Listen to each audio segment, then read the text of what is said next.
She had no rank, no weapon, no authority. She was just the interpreter. She told them the peace talks were a trap. Nobody believed her, so she did the only thing she could do. She walked into a room with 23 people about to die, and she said 7 words. 7 words in a language fewer than 100,000 people on Earth still speak.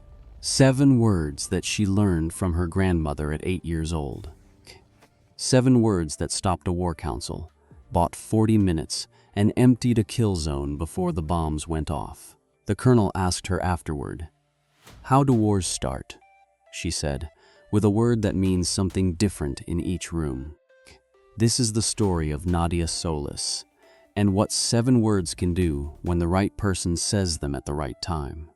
Nadia Solis could count the number of people at Kidal who understood what she actually did. The number was 1, it was her.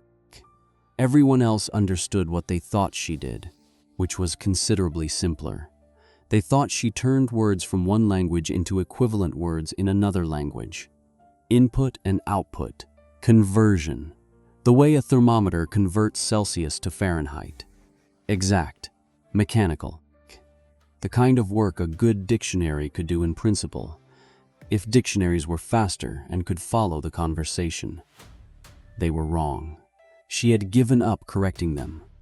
The correct answer, the one she gave in academic contexts, and to the occasional interviewer who asked intelligent questions, was this: she did not convert words, she converted worlds.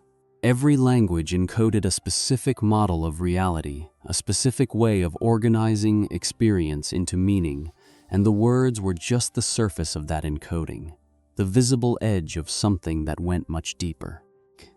When she translated, she was not finding the English word for the Tamashek word. She was finding the English way of communicating what the Tamashek way of saying something actually meant, which was sometimes the same and sometimes profoundly different, and occasionally had no equivalent at all. In which case, the best she could do was build a bridge out of context and approximation and hope the person on the other side could cross it. At Kidal, in the northern Sahel of Mali, in the spring of a year that was shaping up to be no worse than the ones before it, she was the only person who could build that bridge. She was also the only person who understood how much depended on whether the bridge held. She was 31 years old, 5'5", lean from years of moving between places that demanded physical adaptation, with the specific quality of watchfulness that develops in people who have spent significant portions of their lives as the only person in a room who understood everything that was being said.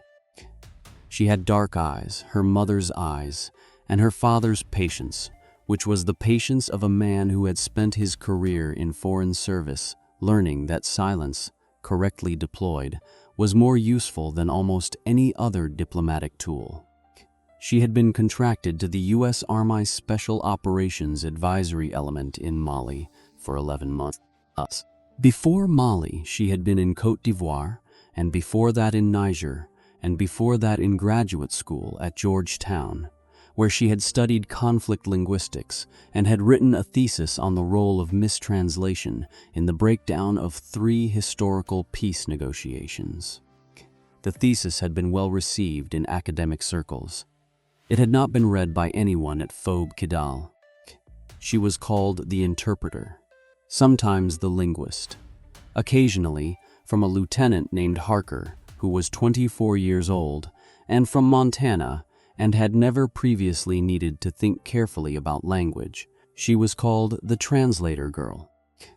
He said it in a briefing, casually, the way you refer to a piece of equipment by its function rather than its name. Nobody corrected him. She had watched the room not correct him, which told her something about the room, and she had filed it in the same internal record where she kept the other things she had observed and not said. The phrase was incorrect on 2 counts. She had decided to address only one of them. She was certain enough to be worried. The thing that most people at Kidal did not understand about her work was also the thing that was going to matter the most in the next 2 days, which was this: language was not neutral. Every word you chose to say or not say, every grammatical structure you used, every pause and every emphasis carried information beyond its literal content. And the gap between what a speaker meant and what a listener understood was not always a failure of vocabulary.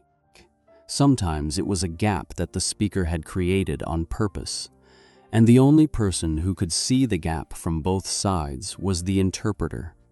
She had been seeing the gap for several days now. Her father, Robert Solis, had been a Foreign Service officer for 22 years.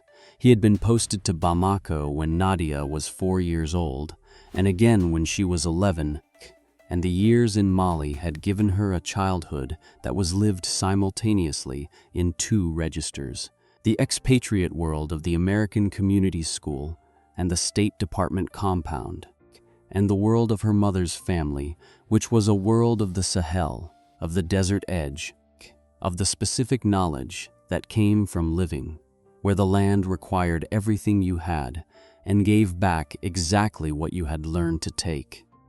Her mother, Nadia Solis née Tuareg, was a professor of linguistics at the University of Bamako. She was from Bamako originally, but her mother's family, Nadia's maternal grandmother's family, was from the Afogas Confederation in the north, which was Tuareg, which was Tamashek speaking, which was the language of the people who had been fighting the Malian government in various forms since before Nadia was born and were still fighting now. This was the specific complication of Nadia's existence.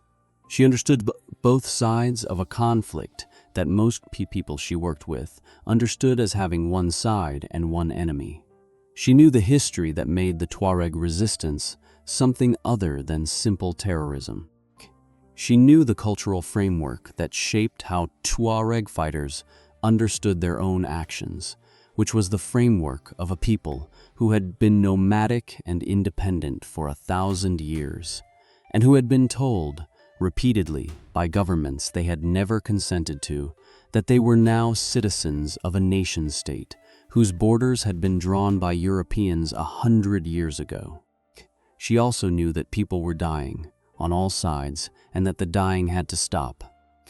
She held both of these things simultaneously. This was what her mother had taught her. In the apartment in Bamako when Nadia was small, you can understand why a thing is happening and still believe it should not happen. Understanding is not the same as agreement. This is the difference between knowing a language and being owned by it. She had been trying to hold both things simultaneously for the past 11 months in Mali. She had been trying, and largely failing, to get anyone else to understand why holding both things simultaneously was not a character flaw but a professional asset. The problem at FOB Kidal was primarily Colonel James Ashby, not exclusively Ashby. The problem was structural, the way most problems in institutions were structural. The civilian contractor role did not fit neatly into the command hierarchy, which meant that information she provided went into the system at the wrong level, where it was categorized as cultural support rather than operational intelligence, and where it sat in the same pile as reports about local market conditions and religious calendar considerations, rather than in the pile where it might actually be read by someone who made decisions. But Ashby was the decision maker, and Ashby's particular version of the structural problem was this: he believed that language was a support function.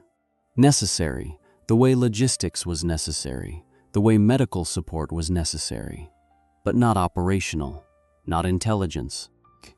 Language helped you communicate what you had already decided. It did not help you decide. The thinking happened in English, in the planning rooms, by people with clearances and uniforms, and the specific authority that came from rank. The translation happened after. She had argued with this framework twice in her 11 months at Kidal. Both times, she had been heard politely and nothing had changed. She had documented her disagreement in 2 formal written assessments, both of which were now in the cultural observation file and not the intelligence file, and both of which said, in measured and professional language, that she was observing indicators in the language patterns of local contacts that were worth treating as intelligence rather than cultural background. She had not been wrong. The 2 previous situations she had flagged had resolved without incident, which meant that either her assessment had been correct, and the command decision to proceed carefully had been vindicated, or her assessment had been incorrect, and they had been careful for nothing. Either interpretation was possible if you did not read her assessments carefully. Only the first interpretation was correct if you did. She was not sure Ashby had read them carefully. The peace negotiation had been proposed 3 weeks ago by an intermediary who had been working the space between the Malian armed forces and a Tuareg political military commander named Al-Qasum Ag Hamid. Al-Qasum was 47 years old, from the Ifogos Confederation, which meant he was from the same family network as Nadia's maternal grandmother's people, though she had never met him and he did not know her. He had been a commander in various Tuareg resistance movements for 20 years. He was intelligent, politically sophisticated, and deeply practical in the way of people who have been fighting for a long time and have learned to assess what is and is not achievable. The Malian Armed Forces delegation would be led by Brigadier General Ousmane Traoré, who was 43 years old, from Bamako, with a reputation for being amenable to negotiated outcomes when the military situation warranted them. The military situation in the Kidal region currently warranted a great deal of amenability. The U.S. advisory element was involved because the U.S. had interests in the stability of the Sahel, and because Ashby had invested significant effort in facilitating the preliminary discussions that had made the meeting possible. He wanted it to succeed. He believed it would succeed. He had staked some of his professional credibility on it succeeding. This was the first problem. The meeting location was a wadi 15 kilometers south of Kidal, a dry riverbed that wound between 2 low ridges in the rocky scrubland that characterized the terrain here. It was considered neutral ground by both parties. The wadi was accessible by 2 vehicle routes: the eastern approach, which was the main track used by FAMA and the U.S. element, and the western approach, which Al-Qasum's delegation would use. This was the second problem. She had identified it 5 days ago. The thing about a wadi was that it was low ground, and low ground in the tactical calculus of the Sahel was where you were vulnerable. The ridges on both sides provided elevation. The approaches from east and west funneled traffic. The wadi itself, once you were in it, had limited egress options. She had not raised this as a tactical concern. She was not a tactician. She had raised it as a contextual concern. Why had a Tuareg commander with 20 years of experience in this terrain chosen a location that was not advantageous to his delegation's security? A man of Al-Qasum's experience did not make this kind of choice by accident. She had written this in her weekly assessment. It was in the cultural observation file. 4 days ago, she had begun listening more carefully to the informal communications around Al-Qasum's liaison staff in Kidal. This was part of her work. She moved through the town's market and tea houses in her civilian clothes, listening in the way that someone fluent in 3 local languages could listen to things that were not meant for her ears. She was not covert. She was simply a woman who spoke Tamashek and Bambara and French, in a town where most foreigners spoke only French and English, and people said things in the other languages without accounting for her. The specific phrase was spoken the first time by a man she knew as Amasine, one of Al-Qasum's secondary negotiators, at a tea house near the old market. He was speaking in Tamashek to another man she did not recognize. The phrase used the verb ikis, to arrive together, to converge, combined with a directional reference meaning the northern elevation. The convergence is prepared for the northern elevation. In standard Tamashek, this might mean a number of things. In the tactical Tamashek, she had heard as a child from her grandmother's kinsmen, people who had spent their lives moving through terrain and coordinating movements without radios. This construction had a specific meaning. Our people are in position on the northern ridge. She heard it a second time 2 days later. A different speaker, same construction, with a temporal indicator. When the sun is at the center, noon. She wrote this up in a formal assessment and submitted it to the intelligence section that day, marking it for Ashby's attention. The meeting was in 36 hours. Ashby called her to his office the following morning. He was a trim man, 51 years old, from the Virginia Military Institute tradition. Precise in his thinking and presentation, respectful in manner, genuinely committed to doing his job well. He was not a man who dismissed people casually. He had a specific way of listening that suggested he was taking what he heard seriously, which made the conversations in which nothing changed afterward harder to understand than if he had simply been dismissive. He said, "I read your assessment," she said. "And," he said, "tell me what you heard again, in context." She described the phrases. She described the speakers, what she knew of their roles, where she had heard them, the specific construction she had identified. She described the Tamashek tactical tradition she was drawing on and why she believed the construction meant what she believed it meant. He listened with the careful attentiveness that was his habit. He said, "How certain are you of this interpretation?" She says, "I'm certain of what I heard. I'm confident in the linguistic interpretation. I have less certainty about the intent," he said. "Less certainty." She said, "I'm interpreting. I'm giving you my best interpretation based on language, context, and cultural knowledge. I can tell you what those words mean in the tradition I learned them from. I cannot tell you with absolute certainty that they were used in that tradition rather than in a standard conversational sense." He said, "The standard conversational sense of the convergence on the northern elevation at noon." She said, "In standard Tamashek, it could be a description of where a group of people planned to meet for lunch." She paused. "It's a possible reading," he said. "And in your reading?" She said, "In my reading, it means that Al-Qasum's men have fighters in position on the northern ridge of the wadi, and they plan to act at noon." Ashby looked at the assessment in front of him. He looked at the map on his wall. He said, "General Traore's intelligence assessment is that Al-Qasum is coming to this negotiation in good faith."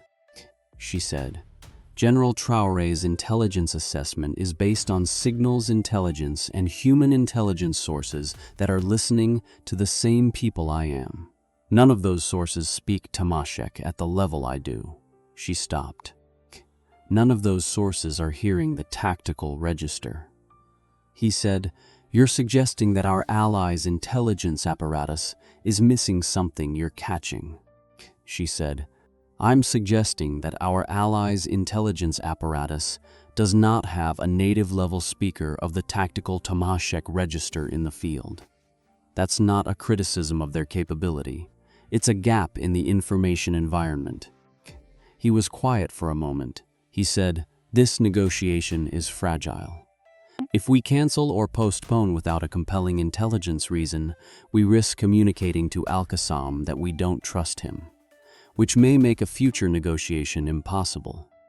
She said, "If we proceed and it's a trap, there won't be a future negotiation because some of the people needed to conduct one will be dead."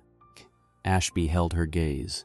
He said, "Your assessment is in the intelligence file, not the cultural observation file. I've moved it.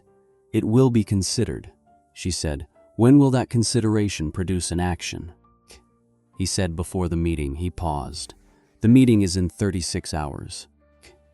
She understood what considered meant in the context of a deadline that was 36 hours away, and a negotiation that Ashby had staked professional credibility on.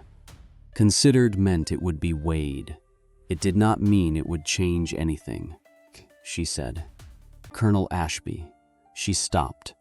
If I'm right, we are driving 23 people into an ambush that has been prepared by a man who knows this terrain better than anyone in our element, he said.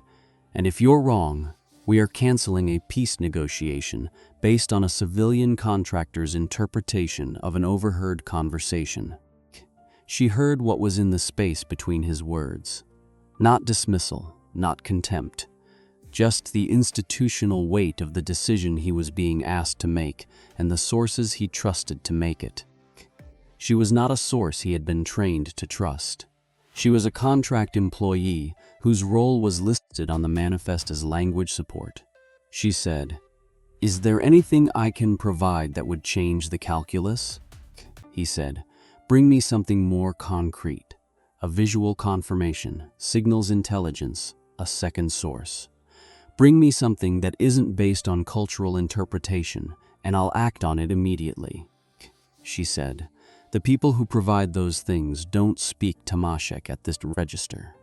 I can't get you that kind of confirmation, because the confirmation I have is the kind I have." He said, "I understand that." He said it with what she recognized as genuine regret. "I'm sorry, Nadia." He had never used her first name before. She left his office. She stood in the corridor for a moment. She thought about the wadi, the northern ridge, the sun at the center of the sky. She thought about noon. She spent the next 36 hours doing what she had been trained to do by 31 years of living between languages. She mapped the distance, not the vocabulary gap, the cultural gap. The specific places where a concept in Tamashek required 3 English sentences to approximate, and the specific places where the approximation was still wrong.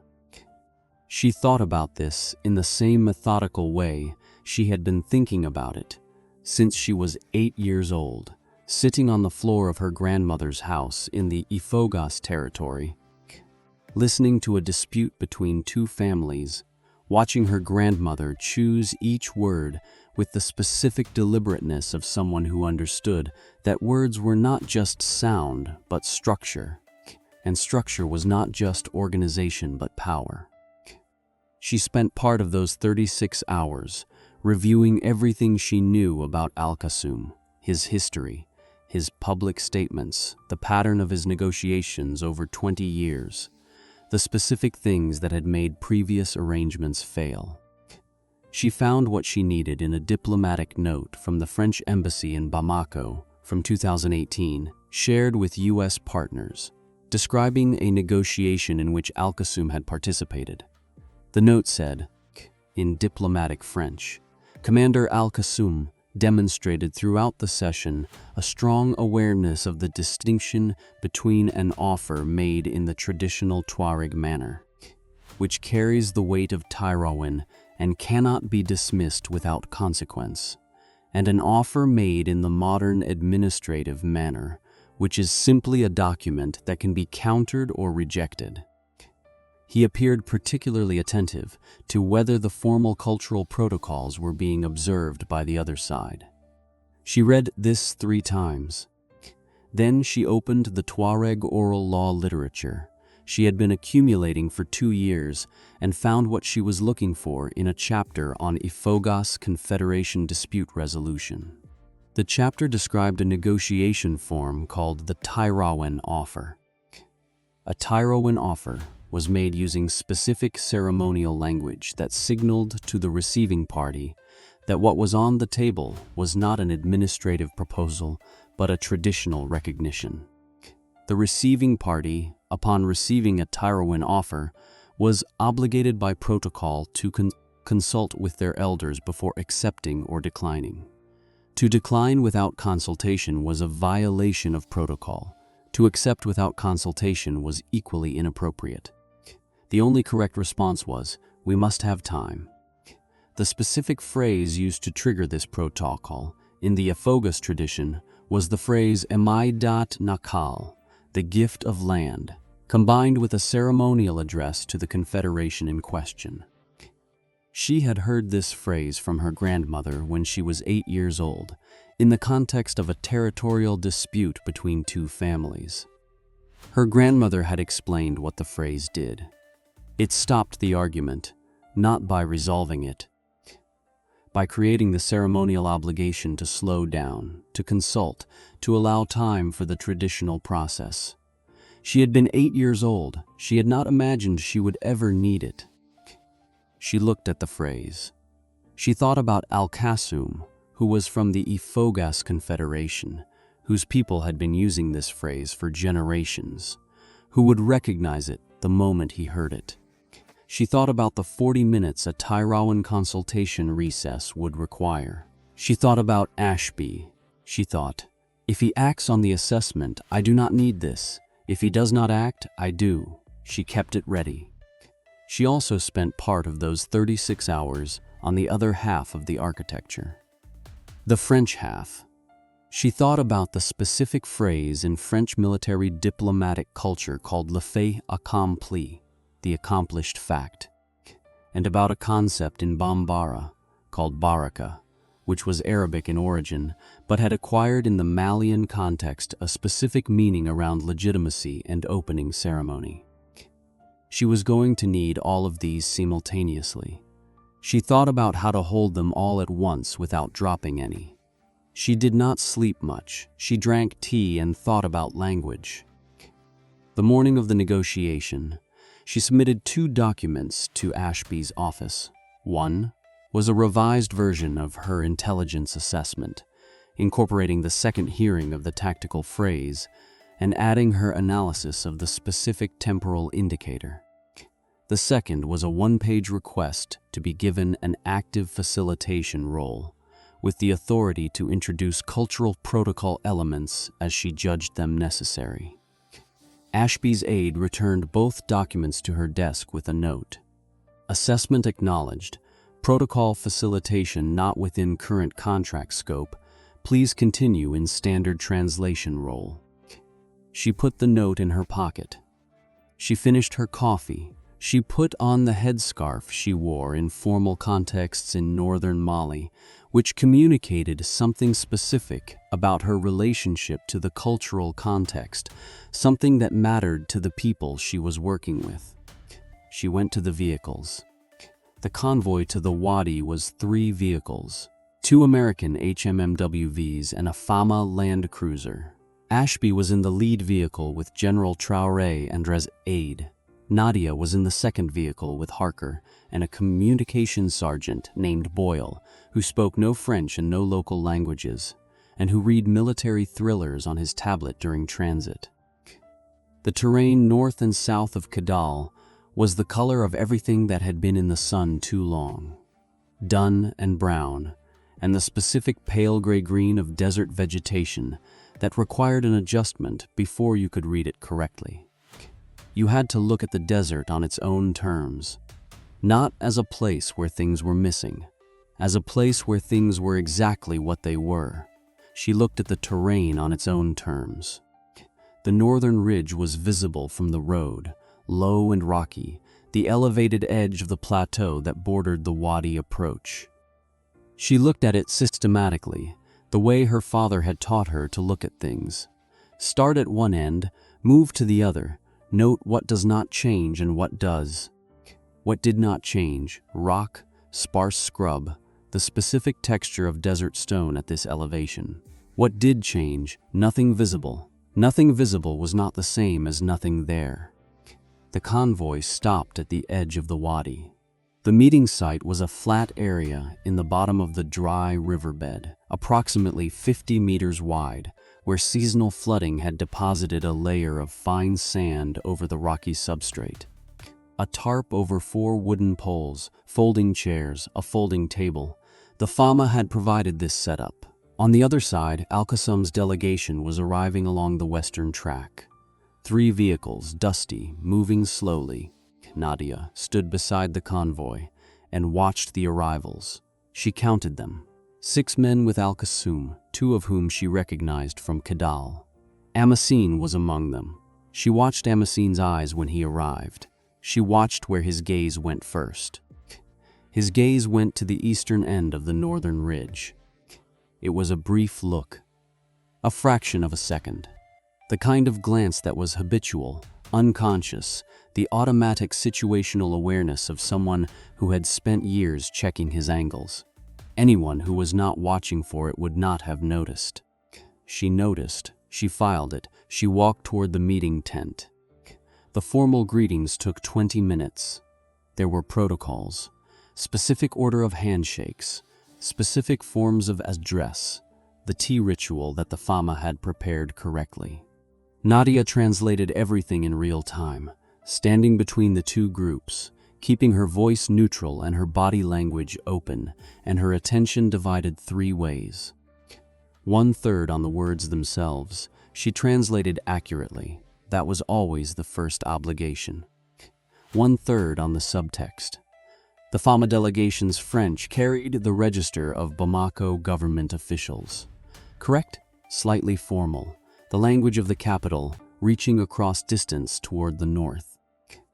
Al-Qasum's Tamashek carried the register of the desert, direct and precise, with the specific economy of people who communicated it by necessity rather than ceremony. Even in a formal setting, his words were shorter than the Fama's words, more specific, less ornamented, 1/3 on what was not being said. This was the attention she could not explain to anyone in this tent. The third attention, the one that listened to the silences between words and to the words chosen when other words would have been equally accurate but carried different weight. This attention had been built over 30 years of living between languages. She was keeping the third attention on Amaseen, who was seated 2 positions to Al-Qasum's left. He was not following the formal greetings. He was listening with the attention of someone waiting for a specific moment rather than tracking the conversation. She cataloged this and kept translating. The formal opening statements took another 25 minutes. General Tuareg spoke in French about peace and stability for all the people of Mali. She translated into Tamashek. Al-Qasum spoke in Tamashek about the rights and dignity of his people and the need for concrete guarantees rather than words. She translated into French. What she was listening for, underneath the formal language, was the secondary conversation. The first thing she heard was between Amaseen and the man beside him, in a low Tamashek exchange during the moment when General Traoré's aide was adjusting the recorder microphone. The exchange was 11 words. She caught 8 of them. The 8th word was tazarak. It meant alignment. In standard Tamashek, it was a general term. In tactical Tamashek, it referred specifically to the alignment of firing positions. She had her confirmation. She had known, in some part of herself, that it was coming. She had prepared for it, but preparation and the moment itself were different things. And the moment itself carried a specific weight that preparation could approximate but not replicate. The word tazarak from Amaseen's mouth. In this tent, with the northern ridge visible through the tent opening, meant that there were fighters on that ridge, and they were positioned, and they were waiting for a signal. She had perhaps 90 seconds before the meeting moved past the opening formalities into the agenda items, after which the natural pause points would be limited. The agenda would create its own momentum. Momentum was harder to stop than conversations still finding its shape. She thought about what she was about to do. She was about to place into this negotiation without authorization a formal traditional offer from the Malian government that the Malian government had not made. She was about to do this in 7 words of Tamashek that she had been carrying since she was 8 years old in her grandmother's house. She was about to do this knowing that if she was wrong about the mechanism, she might not only fail to stop the ambush, but create a diplomatic incident that damaged the peace process further. She was about to do this, knowing that if she was right, 40 minutes was all she would have. She also knew she was not wrong about the mechanism. She had been building toward this specific understanding for 30 years. She stood up. She moved to the left side of the tent, to Al-Qasum's side, and she said the phrase she had been carrying since she was 8 years old. She said it quietly in formal Tamashek to Al-Qasum himself, not to Amasign, not to a secondary, to the commander. She said, Imaidat Nakal Awaras Imasan Ifogus, the gift of land that awaits the counting of the seasons of the Ifogus. 7 words. The room did not react. The room could not react because only 2 people in it understood what had just been said. Traore's delegation continued their murmured French consultation. Boyle turned a page on his tablet. Harker looked at his watch. Al-Qasum looked at Nadia. It was the first time he had looked at her directly as a person rather than a function. She had been the translation mechanism until this moment. She was now something else. She held his gaze. She watched him understand the phrase, not the vocabulary. He knew the vocabulary. He understood the context. This phrase, in this form, in this ceremonial construction, was a Tyrowan offer. Someone on the Fama side of the tent had just offered a formal traditional territorial recognition of the Ifogos Confederation's ancestral rights. It had been said in the correct form, witnessed in a formal setting, which meant it carried the weight of Tyrowan. To respond to it without consultation was a violation of the protocol that his people had been using to govern these moments for generations. She saw him understand the second layer. The woman who had said it spoke Tamashek at a level that was not standard for someone in her role. She knew the Tyrowan form. She knew the Ifoga ceremonial phrase. She knew, therefore, what he was doing. He knew that she knew. Neither of them said anything. The tent continued its parallel conversations around them. Somewhere outside, on a northern ridge she could not see, fighters were in position waiting for a signal that they were not going to receive. Al-Qasum was a man who had been fighting for 20 years. He had made a decision, and the decision had been to use this meeting as the platform for an action that would change the military situation in this region. He had committed to it. The commitment had been made before this morning and would not be easy to unmake. But a Tyrowan offer, once witnessed, created an obligation that the Ifugas tradition did not allow him to ignore without consequence. He could not be seen to dismiss a formal traditional offer from the government side, not by his own people, who cared deeply about whether these protocols were honored. Dismissing it would damage his standing with the traditional community in ways that his military success could not repair. The traditional community and the military community were not separate. They were the same people. He did the calculation. She watched him do it, not slowly. A man of his experience made this kind of calculation fast. Then he said in Tamashek the response that Tyrowan required. He said, "This offer touches the foundations of what we have been asking for. It requires me to consult with my elders. We must have time." She translated this into French for General Traoré. She translated it accurately, which was to say she translated, "The Tuareg delegation has received what they consider to be a foundational offer requiring traditional consultation. They are requesting time to consult." Then she turned to General Traoré and said, in French, the second half of the architecture she had built. She said, "General, the Tuareg delegation appears to have understood the government's position to include elements that require clearance from Bamako before they can be formally confirmed. I believe there may be a communication gap about the scope of what is on the table. To avoid a misunderstanding that could compromise the negotiation, I would recommend a recess to clarify the boundaries of the current discussion before proceeding. General Traoré had been a general for 7 years and a soldier for 30. He was not a naive man.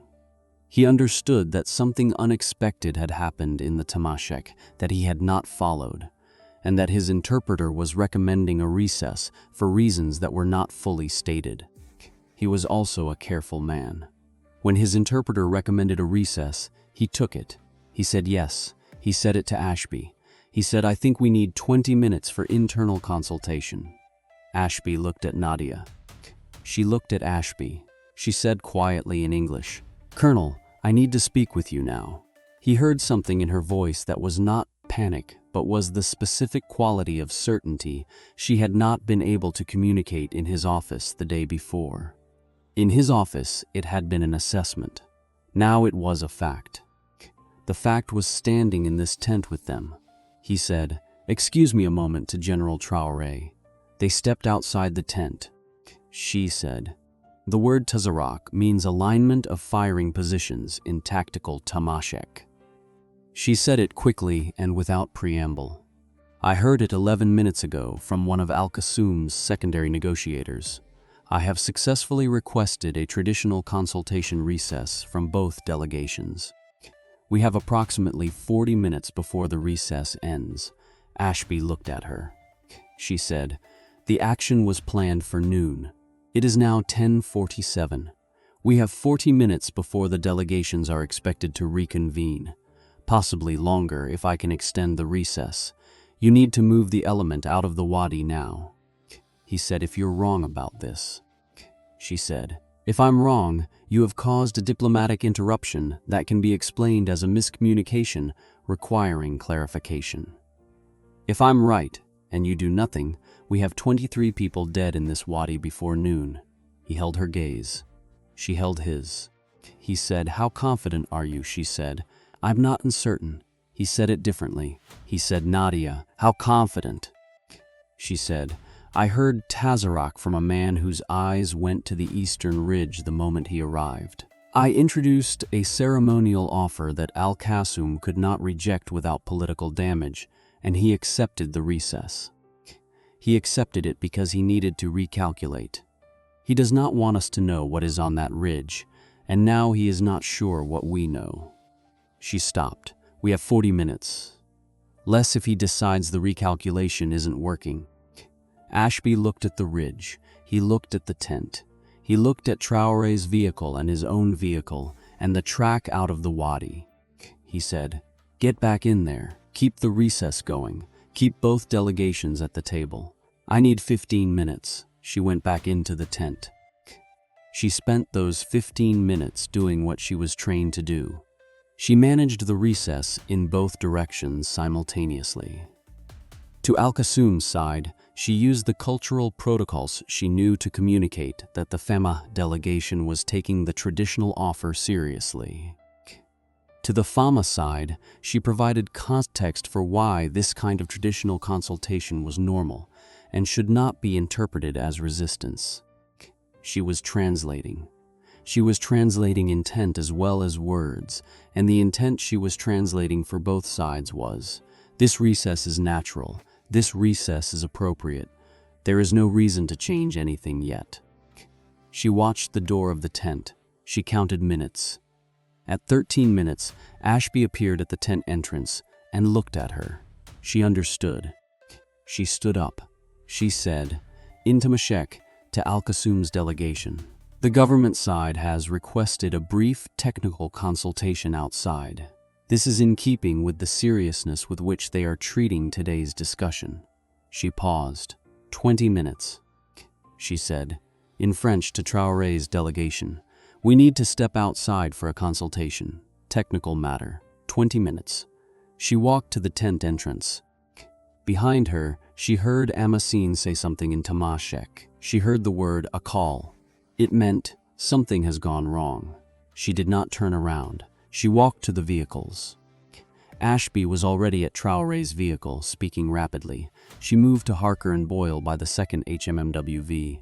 She said to Harker, "We're leaving now." "Start the vehicle." He said, "What?"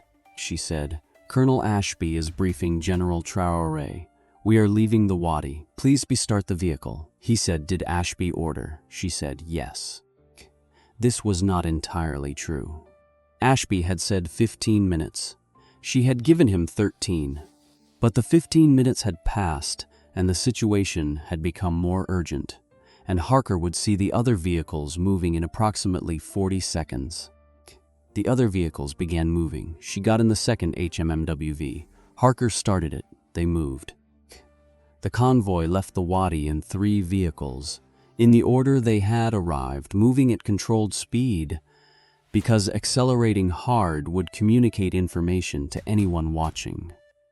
Moving at controlled speed required a specific kind of cold-blooded management, the management of driving through the place you believed was dangerous and not showing that you knew it was dangerous.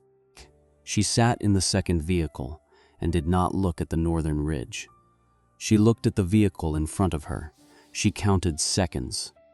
At 7 minutes from the tent, still in the wadi approach, Harker said something in a voice that had changed register. He said, "Is that?" She looked where he was looking. Through the back window of the vehicle, she could see the wadi behind them, the tent. Empty now. Nothing was happening at the tent. At 9 minutes, they cleared the mouth of the wadi and were on the main track north. At 11 minutes, she let herself breathe differently. Not deeply, just the first half-breath of someone who has been managing their breathing for an hour. At 16 minutes, 2 explosions came in quick succession from behind them, approximately the frequency and magnitude of large IEDs detonating. The sound traveled fast in the flat desert air. She did not turn around for 30 seconds. When she turned around, she could see 2 columns of black smoke rising from the wadi approaches. The eastern track which they had used. The specific section of track where their vehicles had been 15 minutes earlier. No one in the vehicle said anything. Harker said eventually, "Jesus." She said nothing. Boyle looked up from his tablet. He said, "What was that?" Harker said, Those were ours." He paused. "Those were where we were." She looked at the smoke. She thought about the shape of the morning. About Al-Qasum's eyes in the tent when she said the 7 Tamashek words.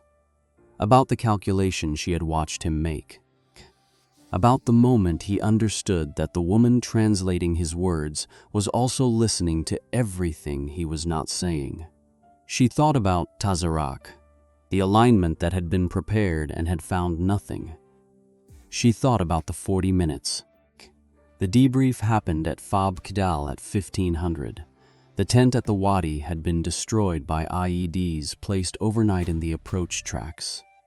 No personnel from either the U.S. element or the FAMA delegation were injured. The FAMA's intelligence section was reviewing the morning's events. Al-Qasum's delegation had returned to their territory. The UN office in Bamako was aware that the negotiation had been disrupted. Ashby ran the debrief himself. He was precise about what had happened and what had been done and what the outcomes were.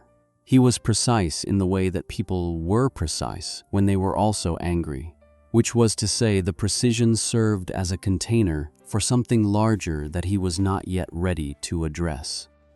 At the end of the debrief, he asked everyone else to leave. He asked Nadia to stay. When the room was clear, he was quiet for a moment. She waited, he said. "You disobeyed a direct instruction." She said, "I don't operate under your direct authority. My contract is through state."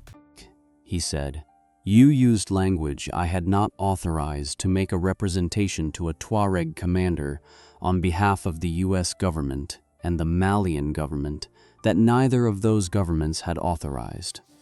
She said, "I used language to create a situation that prevented the ambush you had been warned about from proceeding." She paused, eyed. "I used the tools I had." He said, "You could have caused an international incident." She said, "We were 40 minutes away from a double assassination and the destruction of the U.S. advisory element's operational capacity in this region. An international incident would have been the better outcome." He held her gaze. She held his. He said, "Your assessment was correct." She said, "Yes." He said, "I should have acted on it." She said, "Yes." He said, "What you did in that tent, the ceremonial language, the offer you introduced." She said, "Yes." He said, "Explain it to me." She explained it. She explained Tyrowan and the concept of the witnessed public offer and the specific ceremonial phrase she had chosen, and why it worked in that specific cultural context with that specific commander. She explained the simultaneous moves she had made in French to the Fama delegation and why the recess was credible to both sides. She explained the 40 minutes and how she had calculated that 40 minutes was achievable and why she needed Ashby to act within that window. He listened with the careful attentiveness that was his habit. This time, the attentiveness produced something different at the end of it. He said, "Why didn't you tell me this was the plan?" She said, "You told me to bring you something more concrete than a cultural interpretation." She paused. "I brought you something more concrete," he said. "You brought me a fait accompli." She said, "I brought you 40 minutes." She stopped. "I needed you to trust me for 40 minutes. I understood that I had to produce the situation before you would trust me enough to act on it, because I had not been able to produce it in a way you could verify in advance." He held this. He said, "The cultural observation file. Your previous assessments." She said, "Yes." He said, "Those should have been in the intelligence file. This has been true for months. Not just yours. The pattern of how contractor-sourced linguistic intelligence is classified here is a problem that predates you and will outlast both of us. But it is a problem." He paused. "I'm going to change the classification protocol." She said nothing. He said, "I know that's not sufficient." She said, "No, it's not." He said, "What would you need from me that would make this work correctly next time?" She said, "I need to be in the room when assessments are being evaluated, not to advocate for my own interpretation, just to be present to answer questions about linguistic and cultural context while the evaluation is happening, rather than providing a written document that gets read without me." He said, "That's a significant change to the assessment process." She said, "Yes." He said, "It's also correct." He looked at the map on the wall. The wadi was on the map. 2 small marks where the IEDs had been. He said, "The men who built those IEDs, they were ready to kill 23 people." She said, "Yes." He said, "And you stopped it with 7 words." She said, "I stopped it with words that worked because of everything else that those 7 words contained." She stopped. The words were the visible part. What they carried was everything I've learned about 2 cultures for 30 years. He was quiet for a moment. He said, "Your contract is up for renewal in 3 months." She said, "Yes." He said, "I'd like to reframe the role before we renew it. The job description as currently written understates what you do." She said, "It understates it by about 30 years. He almost smiled. He said, "I'll work on that." She left the debrief room. She walked down the corridor to the small office she used at Phobe Kidal. She sat at her desk. She looked at the photograph of her parents taken at their wedding in Bamako in 1991. Her father in a suit, slightly too warm for the weather, smiling. Her mother in a dress the exact orange of the Sahel afternoon sky. She heard a knock. She said, "Come in." It was Harker. He stood in the door with the awkward energy of someone who had come to say something and was not sure how. She had never seen him look like that before. He usually carried the specific directional certainty of someone who had not yet been in enough situations where certainty was wrong. He said, "I heard what happened today." She said, "Most of what happened is going to be in the debrief reports for a while." He said, "I heard you stopped it." He paused. "With words." She said, "With the right words at the right time." He said, "How do you know which words are right?" She thought about this. She said, "You know how in English the word compromise can mean 2 different things? It can mean an agreement where both sides give something up. Or it can mean that something has been undermined or damaged. He said, "Yeah," she said. In French, compromise almost always means the first thing, the agreement. In Arabic, the closest word carries more of the second meaning, the sense of something that has been weakened. So when an American diplomat says, "We're looking for a compromise," and the Arabic speaker hears, "We're looking for a weakening," and neither of them knows this is happening, that's where wars start.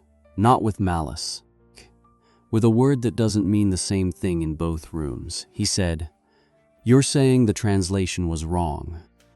She said, "I'm saying the translation was technically correct and still communicated something false." She paused. "That's most of what I do. I try to find the version that is both technically correct and actually true. Those are different requirements. Meeting both of them at the same time is the job." He thought about this for a moment. He said, "And today?" She said, "Today I used a word that meant something very specific to someone who had a specific relationship to that word, and I used it because I knew he would respond to the meaning in a way that gave us time." She paused. "The word itself wasn't a lie. The context I used it in was not exactly honest, but it was the kind of not exactly honest that kept 23 people from being killed." She stopped. "I'm going to be thinking about that for a long time." He nodded. He said, "I'm sorry for the..." He stopped. "The translator girl thing." She looked at him. He said, "That was a long time ago, but it was this morning and I'm sorry." She said, "Yes." He said, "Thank you." He left. She sat for a moment. On the desk in front of her was the classification protocol proposal she had written and not yet submitted. The one that said, in measured and professional language, that linguistic and cultural intelligence gathered by contracted language professionals in the field should be classified at the operational level and reviewed by decision makers in real time. She had written this before. The previous version was in the cultural observation file. This version would go somewhere else. She picked it up. She walked to the door.